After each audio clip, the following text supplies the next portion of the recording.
తాకట్లో ఉన్న మీ బంగారాన్ని విడిపించి ఆ రోజు ఆన్లైన్ రేటుకి కొంటాం. Sharma gold company.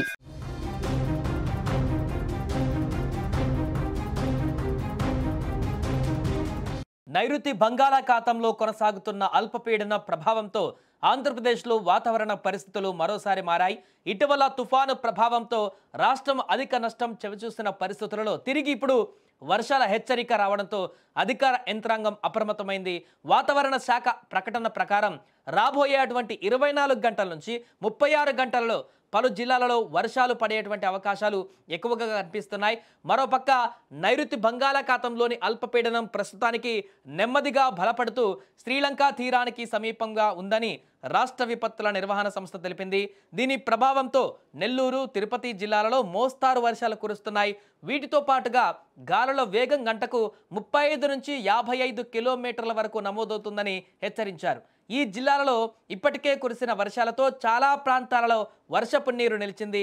మరోసారి భారీ వర్షాలు పడితే కొన్ని లోతట్టు ప్రాంతాలు ప్రభావితమయ్యేటువంటి అవకాశం ఉందని కూడా అధికారులు సూచించారు.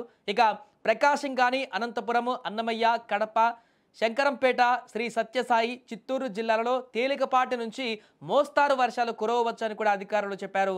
దక్షిణ ఆంధ్రప్రదేశ్ ప్రాంతానికి అనుబంధ ఉపరితల ఆవర్తనం కూడా విస్తరిస్తుండటంతో రాయలసీమ జిల్లాలలో వచ్చే 3 రోజులలో తేలికపాటి వర్షాలు నమోదయ్యేటువంటి ఛాన్స్ ఉందని కూడా వాతావరణ కేంద్రం వెల్లడించింది. ఏదేమైనా కూడా మరొకసారి ఆంధ్రప్రదేశ్లో ప్రజలందరూ కూడా అప్రమత్తంగా ఉండవలసినటువంటి సందర్భం అయితే ఏర్పడింది.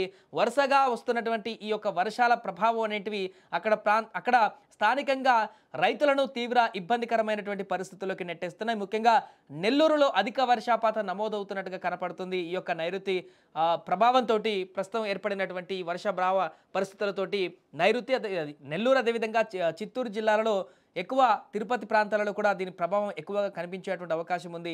సో ఇప్పుడు మరొకసారి అప్రమత్తంగా ఉండాల్సినటువంటి పరిస్థితి ఏర్పడింది. ముఖ్యంగా రైతులు, ఎందుకంటే చాలా వరకు కూడా పంట చేతికి వచ్చేటువంటి సమయం ఆసన్నమైంది. చాలా ప్రాంతాలలో కూడా పంటలంతా కూడా ఎదుగుదలకు వచ్చినటువంటి పరిస్థితికి ఉంది. కాబట్టి ఒకవేళ ఈదురుగాలులతో భారీ వర్షం పడితే, నార్మల్ వర్షం పడితే ఇబ్బంది ఉండకపోవచ్చు, కానీ భారీ వర్షాలు పడితే ఖచ్చితంగా రైతులు తీవ్రంగా నష్టపోయేటువంటి అవకాశం ఉంటుంది.